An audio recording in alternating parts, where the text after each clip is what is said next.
Investasi yang paling penting sebenarnya ada di diri kita sendiri. Di dunia finance itu ada yang namanya Ramadan effect. Apakah bisa juga dengan salah satunya invest ke saham-saham syariah? Berapa persen waktu itu? 100%. Iya, nggak riba dan Nggak riba. stay halal, brother.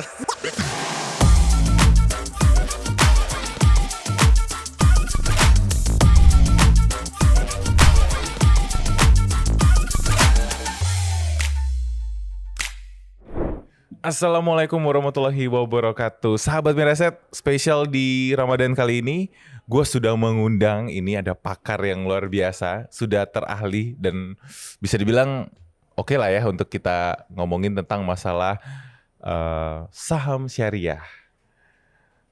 Gitrif bukan sih namanya? Ya, Nama susah-susah banget sih. emang namanya kayak gitu ya dari orang tua Dari sih. orang tua.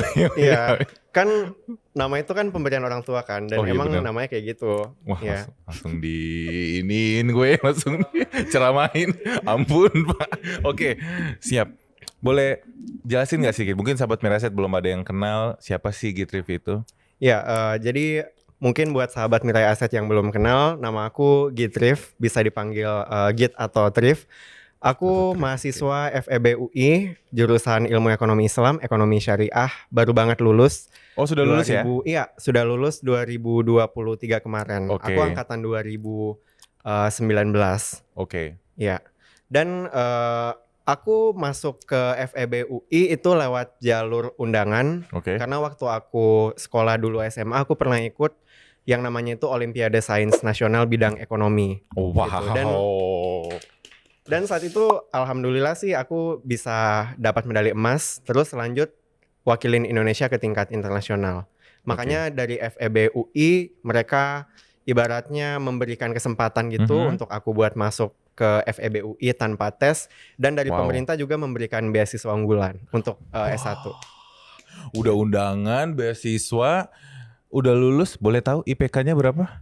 Iya, untuk IPK aku sendiri Jangan sombong. 3,99 dari Ini 4,00. kelewatan sih kalau Itu- Alasannya itu karena kesempurnaan kan hanya milik Allah SWT gitu kan. Jadi Gua ya oke sih 3,99 itu menurutku sempurna milik manusia gitu kan. Kalau yang 4 ya sempurna milik Allah lah. Alhamdulillah ya. Alhamdulillah, ya betul. Siapa dosen yang ngasih lo B? Langsung pen. Gak boleh Oh, bilang nggak kayak boleh. gitu. Bapak nih nggak bisa. Masa sih nggak Iya. boleh? Ya tapi ada satu mata kuliah gitu kan yang memang mata kuliahnya relatif struggle di situ, tapi ya alhamdulillahnya sih nilainya masih bisa baik lah, meskipun nggak sampai banget gitu kan. Gak apa-apa, yang penting 3,99 ya. Iya, kan kita harus mensyukuri apa yang dikasih ke kita gitu kan. Oke. Betul. Wah, ini kasihan gua sama tetangganya. Ini pasti jadi obrolan bapak ya. Lihat tuh tetangga kamu tuh 3,99 UI lagi ya. Iya. Untung rumah gua nggak samping dia. Ya. Oke. Git, Yes. to the Riff. Oke. Uh. Nah, kita kan mau ngomongin tentang saham syariah. Selama bulan puasa ini kita kan mungkin banyak sahabat Miraset yang sudah mulai hijrah Iya. dari saham-saham konvensional, mulai dong pengen coba ke saham-saham syariah gitu. Oke. Lu sendiri invest saham syariah? Iya, ada. Jadi apa namanya? Beberapa saham yang aku punya itu ya termasuk syariah gitu ya. Karena memang sebenarnya tidak ada apa namanya? Mungkin orang-orang itu banyak yang berpikir kalau dengan adanya syariah itu berarti itu membatasi gitu kan, membatasi Betul. potensi keuntungan di pasar modal. Tapi sebenarnya nggak juga gitu kan. Oke. Karena ya kalau di dunia investment gitu kan kita belajar analisis teknikal fundamental, dan itu pun kalau kita bisa maksimalkan gitu kan, kita bisa pelajari di saham ya, itu baik dia konven atau syariah sebenarnya sih bakal bisa beggar juga ujung-ujungnya. Betul, Iya. pasti bisa beggar juga gitu ya. Betul. Yang penting nggak riba ya. Iya, nggak riba dan Nggak riba. stay halal, brother. Say halal brother. Oke. Tapi tau nggak, kalau fundamental technical tuh ada certified-nya loh. Iya, dan kebetulan aku udah ngambil sertifikasi itu. Jadi kalau Bentar, Iya. berarti lu udah punya sertifikasinya? udah, ya kan CTA. CTA Punya? itu ada gitu kan. Fundamental? CTA kalau fundamental CSA udah ada. CSA? Ya. Terus kalau yang sertifikasi internasional kan ada CFA juga, Chartered Financial Analyst kan. Itu ada 3 level, aku sekarang lagi proses ke level 3. Ya. Ya sebenarnya sih Gue mau pulang aja boleh. karena kan apa namanya? Buset. Menurutku sih kalau di usia yang masih relatif junior gitu kan, relatif muda itu masih bisa apa ya? Karena kita ibaratnya masih bisa fokus gitu kan, belum terlalu banyak keganggu sama kesibukan kerja dan lain-lain. Jadi kalau aku sendiri sih ya udah itu dikelarin aja dulu semua gitu kan. Ya jadi ya step by step gitulah. Kayak gitu sih. Wah, gue bingung loh, sampai speechless gue. Ini belajar mulu dong berarti ya? Ya sebenarnya sih nggak juga lah. Nggak juga, Ya tetap. namanya manusia kan ya ada saat dia belajar, ada saat dia apa namanya refreshing kayak gitu kan. Ada juga gitu ya. Iya betul. Boleh tau gak sih umurnya berapa sih Git? Sekarang 22. Ya. Baru banget 22 sih. Lu kan. 22 tahun udah ngapain? Weh, lagi pacaran ini udah punya CTA, udah punya CSA. Oke. Ya Luar dan biasa. sebenarnya satu hal lagi sih Kak. Jadi apa namanya dunia investasi itu jadi kan ya biaya ikut CTA, CSA dan Ya. CFA itu kan relatif mahal lah buat Betul. ukuran mahasiswa gitu kan. Bahkan mungkin untuk orang yang udah kerja pun mereka masih merasa itu sesuatu yang pricey gitu kan. Lumayan mahal loh itu. Iya, tapi ya dengan adanya investasi, jadi dengan aku invest ke saham dan alhamdulillahnya sih untung ya itu bisa dipakai untuk nutupin biaya-biaya itu gitu kan. Oke. Jadi nggak apa namanya aku nggak perlu kerja kayak sampai kerja lembur bagai kuda gitu kan untuk Iya. bisa bayar biaya puluhan juta itu kan. Benar. Ya dan itu sih manfaat utama invest di saham syariah gitu kan. Oke. Yang aku udah rasain gitu. Ngomongin tentang nutupin biaya ini sebenarnya di bulan Ramadan ini kan nggak tahu deh. Saya kan nggak puasa ya, sahabat Miraset ya. Kenapa? Nggak usah nanya dong kenapa ngapain. Jadi gini loh Git. Ini correct me if I'm wrong ya teman-teman yang puasa, yang sekarang lagi puasa. Bentar lagi buka, sabar ya. Ini udah kering di bibirnya nih. Nah, ini kan biasanya bulan puasa orang harusnya tidak makan, tidak jajan, benar nggak? Betul. Nggak ngopi, Betul. nggak apa. Harusnya bisa berhemat, benar nggak? Tapi kok banyak, gue suka dengar kabar, kok kayaknya nggak bisa berhemat gitu di bulan puasa. Aneh banget, malah harusnya kan lo nggak makan siang, lo nggak beli kopi, lo nggak beli jajan. Tapi kok malah tetap nggak bisa hemat gitu. Itu sebenarnya sih itu kalau ada ilmunya nggak sih? Itu? Ada. Jadi kalau di dunia finance itu ada yang namanya Ramadan Effect. Oh, ada Ramadan Effect Iya, namanya. memang ada penelitian terkait topik itu gitu kan. Oh, oke. Inti dari Ramadan Effect itu yang pertama gitu ya. Sebenarnya sih itu apply-nya ke dunia pasar modal ya. Jadi perusahaan-perusahaan yang menjual consumer goods gitu kan dan lain-lain itu harga sahamnya bakal naik ya kan. Oke. Karena ya orang-orang spendingnya akan naik gitu kan. Naik, Karena betul. ya sebenarnya nggak bisa dibilang kita bisa berhemat juga gitu kan. Karena apa namanya? Jadi ibaratnya kita nahan supaya nggak makan tapi malahan dirapel ke belakang gitu kan. Nah, dan Ramadan Effect itu bisa diterapkan juga Kak. Jadi orang-orang itu pada umumnya mereka kan logiknya makannya pagi, siang, malam gitu kan. Dan ya let's say gue ngeluarin biaya makan pagi ya mungkin 10-15 ribu, makan siang dan makan malam gitu kan. Nah tapi setelah ada puasa mungkin ya makannya cuma pas sahur gitu kan sama pas buka puasa.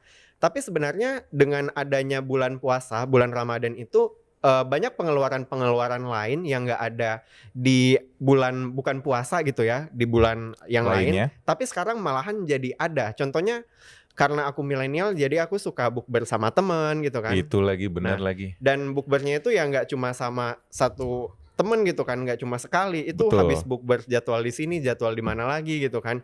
Ya belum lagi kalau apa namanya ada istilahnya lapar mata gitu kan. Jadi Betul. lapar mata itu ya ibaratnya orang udah puasa gitu kan, udah lemes banget.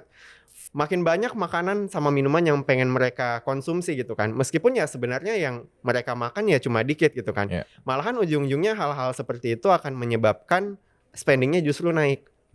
Gitu kan. Benar. Naik malahan apa namanya berkali-kali lipat lah. Ya maybe 2 times gitu kan. 2 kali lipat lebih tinggi daripada kondisi sebelum puasa kayak gitu.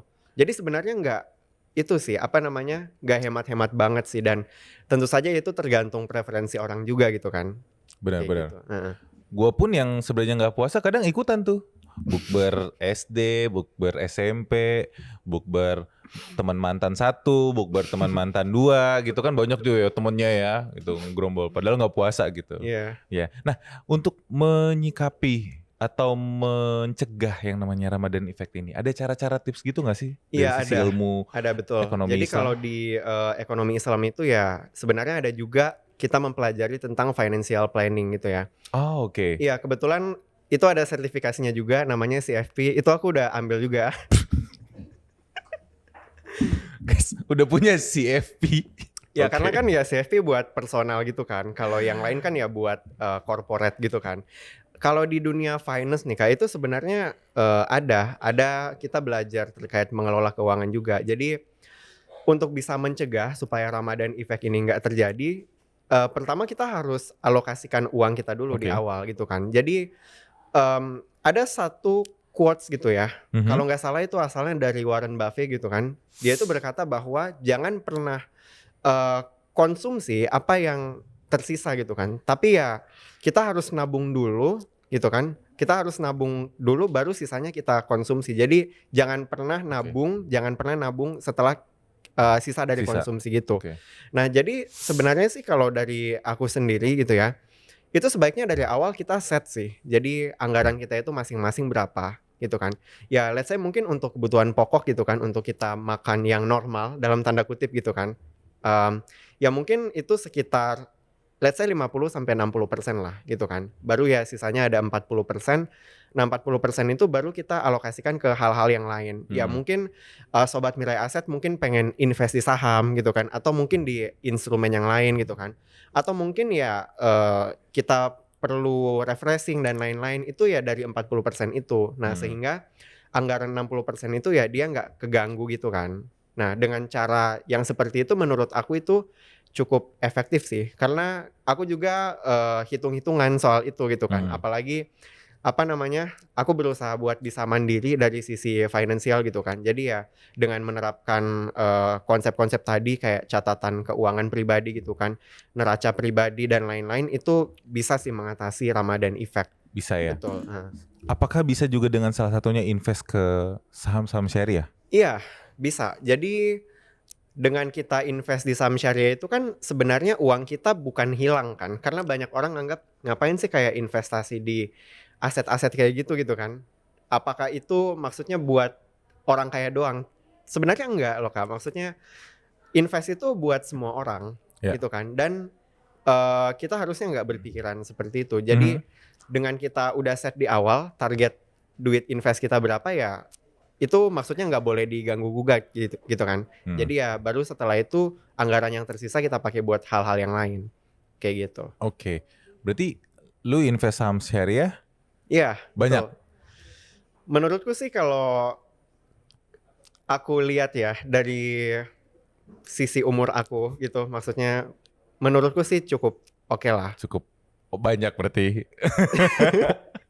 Nah, Ya boleh cukup banyak lah, tapi ini yang mungkin jadi pertanyaan paling basic yang orang pengen tahu. Sebenarnya bisa cuan nggak sih invest di saham syariah? Atau saham syariah yang lo punya saat ini udah cuan berapa? Iya, bisa banget cuan gitu kan. Karena sebenarnya basic antara saham konvensional dengan saham syariah itu kan ya sama. Cuma kalau kita bicara, syariah stock gitu kan, itu ya paling bidang usahanya gitu kan. Terus Oke. ya dia ada fatwa dari MUI atau enggak, lalu, ada pendapatan halal non halalnya berapa persen Oke. gitu kan. Ya itu, sebenarnya analisisnya kepakai banget gitu kan Mhm. kalau kita di, saham syariah juga. Nah, aku masih ingat nih, Kak. Jadi waktu tahun 2020 itu Oke. kan kalau teman-teman ingat, itu crash gitu Covid. kan, crash Covid gitu kan, bulan Maret 2020 Mhm. hampir semua saham itu turun. IHSG Oke. kita kan ya jeblok gitu kan. Ya. Nah, bahkan itu apa namanya, ya saham-saham big cap gitu kan dan blue chip itu ya, itu juga, ibaratnya turun semua lah, pokoknya kena hantam semua. Nah, dan menurut aku sih itu adalah kondisi yang tepat gitu untuk kita invest saat krisis gitu kan. Kebetulan saat itu, aku pertama kali beli gitu ya, beli saham. Nah, itu kalau nggak salah sekitar bulan Desember gitu ya. Nah bulan Desember, oke, itu kalau nggak salah sekitar awal sampai pertengahan Desember 2020 aku beli ITMG dulu. ITMG. Indo Tambang, iya. Iya. Itu aku belinya sekitar harga 15 ribuan gitu kan. Pas 2020 itu. Lalu aku jualnya sekitar bulan Mei sampai Juni 2022. Oh lumayan ya, sekitar 1 tahun, Iya, hampir dan mau 2 pada tahun saat ya. itu aku kaget juga sih gitu kan. Kenapa duit yang kecil bisa jadi gede gitu kan. Berapa persen waktu itu? 100%. Karena pada saat itu kan ya 15 ribu gitu kan. Terus ya pada saat aku jual itu ya kisaran harganya 30 ribu sampai 32 ribu. Ya mungkin Sobat Mirai Aset bisa cek langsung gitu kan di history ITMG kayak gitu. Betul. Itu pengalaman aku dari invest saham syariah dan uangnya aku pakai jalan-jalan langsung. Nggak dizakatin? Nggak di Iya zakat? udah gitu Oh kan. udah, udah pengen sosok jadi orang tua gitu. Iya, udah dong gitu Udah kan. ada, itu mah Iya. utama ya. Iya betul. Oke, Kayak gitu sih alhamdulillah. Kak. Oke.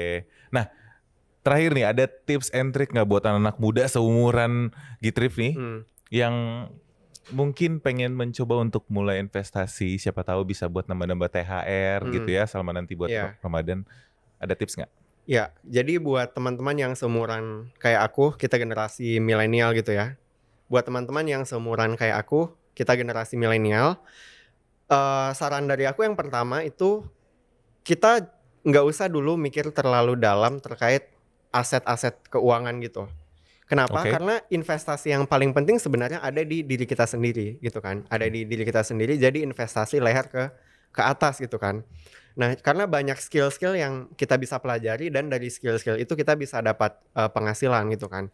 Nah, contohnya kalau boleh sharing dikit, aku saat ini juga kan jadi semacam narasumber gitu, Kak. Oke. Aku jadi narasumber yang intinya itu sih ngisi pelatihan buat anak-anak yang pengen ikut olimpiade juga gitu kan. Dan itu Oh, ya oke. kalau kita hemat gitu kan, itu ya banyak gitu kan dari situ penghasilan dan dari situ baru aku bisa invest di saham gitu kan. Nah, jadi yang pengen aku tekankan adalah kita harus punya satu skill yang punya ibaratnya daya tarik dan daya juang gitu. Baru nanti dari skill itu bisa menghasilkan income, baru nanti ya kita pakai invest. Itu tips yang pertama. Oke. Lalu mungkin yang kedua jangan terlalu banyak boros sih gitu kan. Jadi Oke. jangan ibaratnya suka apa namanya belanja sana belanja sini gitu kan. Terus suka ya pokoknya intinya Head on ya. ya head on gitu kan. Terus duitnya tahu-tahu aduh ini udah kemana ini larinya kayak gitu kan. Dan alhamdulillahnya sih aku nggak terlalu hedon gitu kan orangnya, apa namanya, jadi duit yang aku kumpulkan itu ya apa namanya nggak terlalu banyak aku pakai buat spending yang nggak penting gitu kan. Makanya duitnya bisa banyak gitu baru bisa masukin ke saham dan keuntungannya bisa kerasa gitu kan. Nah kayak gitu sih. Lalu mungkin tips yang ketiga, ya jangan pernah lelah untuk belajar di dunia finansial gitu kan. Ya. Karena kalau menurut aku sih untung dan rugi itu adalah hal yang biasa ya kan. Karena ya banyak teman-teman aku juga mereka merasa kalau aduh ini udah rugi kayak gitu kan. Udah rugi dikit terus ya mereka udah nggak mau lagi gitu. Terus nganggap kalau investasi terutama di saham itu ya identik sama perjudian gitu kan, spekulasi. Meskipun saham yang mereka beli sebenarnya saham syariah gitu kan. Hanya saja mungkin mereka nggak bisa timing the market gitu kan. Mereka belum tahu posisi apa kapan kita harus beli, kapan kita harus jual, sehingga ya mereka menganggap kalau itu adalah scam gitu kan. Jadi saran dari aku sih ya itu. Dan ya mungkin untuk bisa ningkatin pengetahuan teman-teman ya bisa juga ikut pelatihan sertifikasi gitu kan. Bisa ngambil CTA, CSA dan lain-lain. Menurut aku itu sih Kak untuk teman-teman yang pengen buat sukses di dunia pasar modal. Kayaknya tipsnya lebih ke gue juga gak sih? Ini gila bahasanya keren banget gitu. Gue gak percaya lu masih umur 22. Udah kayak dewasa banget gitu pemikirannya. Ini diajarin sama Om Ben ya? Saudaraan gak? Mirip ya emang ya? Kita lihat dulu aja deh. Biru. Ini Om Ben nih adanya sama-sama pinter nih. Mirip banget ya. Mirip banget, nanti gue kenalin sama Om Ben ya. Siapa tahu bisa Oke, siap. foto bareng nanti. Git, terima kasih buat waktunya Ya, di sama-sama, podcast Bicara Kak. Uang. Semoga berkesan buat sahabat Miraset semuanya, oke? Amin, insya Allah, insya Allah. Buat sahabat Miraset, terima kasih yang sudah nonton. Akhir kata dari saya, wassalamualaikum warahmatullahi wabarakatuh. Ini ada pasien pengen mulai investasi saham syariah. Cara screeningnya bagaimana? Betul ya, kayak gitu. Oke, sebenarnya sih kalau untuk screening saham syariah itu sudah lebih gampang lah dari zaman dulu gitu kan. Kalau zaman dulu memang kita harus cek masing-masing perusahaan ini bidang usahanya apa, lalu kita cek rasio keuangannya gitu kan.